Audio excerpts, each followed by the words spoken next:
Tamer Elnoury spent years helping the FBI combat Islamic terrorism, and he did it in the most daring and dangerous way possible by personally joining their ranks as an inside man.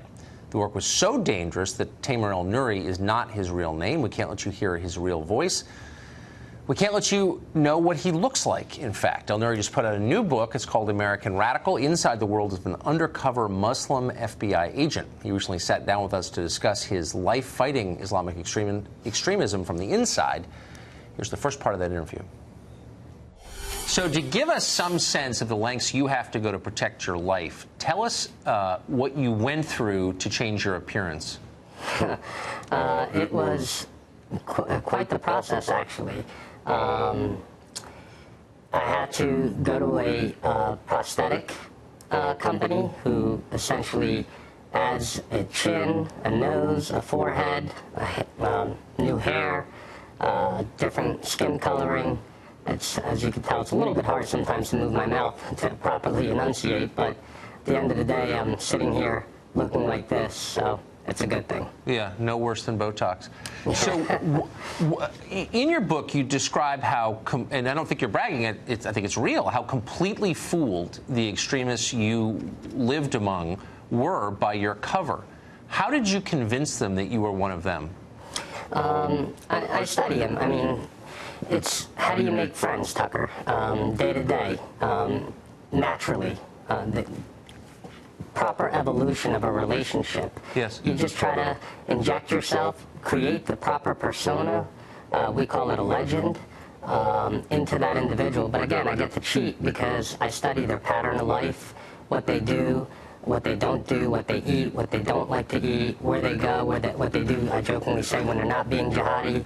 Right. The human contact. Once I have that, it's really not that hard to craft my legend, to be able to insert myself into their lives, to be able to What are some of the tells? I was struck in reading it how little, even those of us who kind of read the news every day, know about the people who commit or try to commit acts like this, what they're like personally, what they believe. What about them is different in the way that they live? Everything they do is extreme. And that's, I guess, where the term extremism comes from. Yeah. So that's, in and of itself, doesn't make you a terrorist, but it's a red flag for me.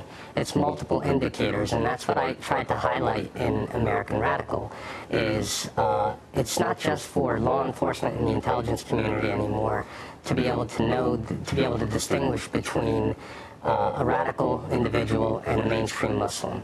I think it's imperative for us as a country to be able to defeat this enemy, to actually have a better understanding of what makes them tick. And there's multiple indicators. One, in and of itself, doesn't make you a terrorist, but when they all start to add up, you want to look behind the curtain.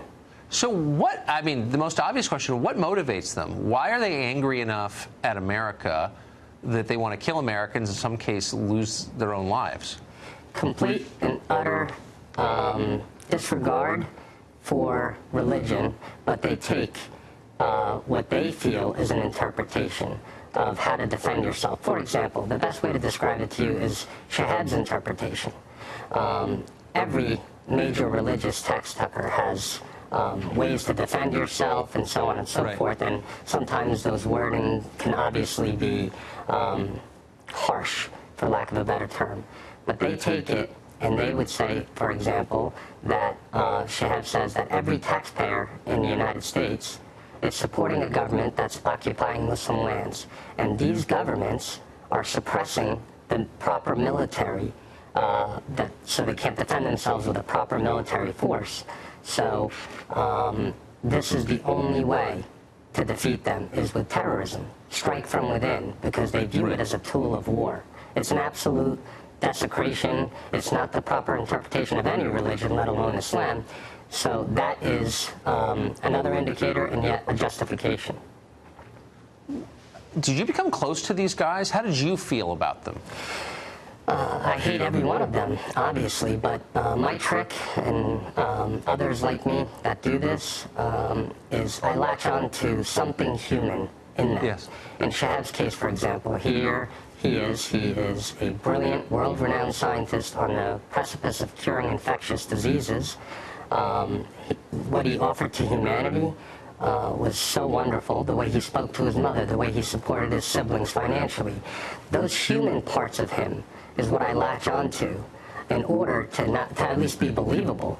So I didn't look at him with contempt and disgust every time we had a conversation or we traveled together.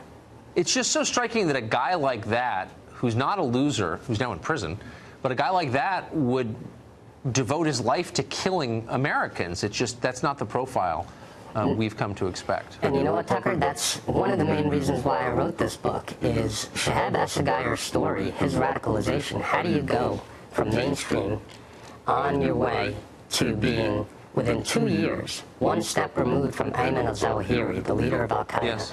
That fascinated me because of the fact that I work in counterterrorism, but I think it's a deep dive into that terrorist mindset that all Americans should understand. To answer all the questions that you're asking me now, why do they hate us? How do they go from hello to oh my God?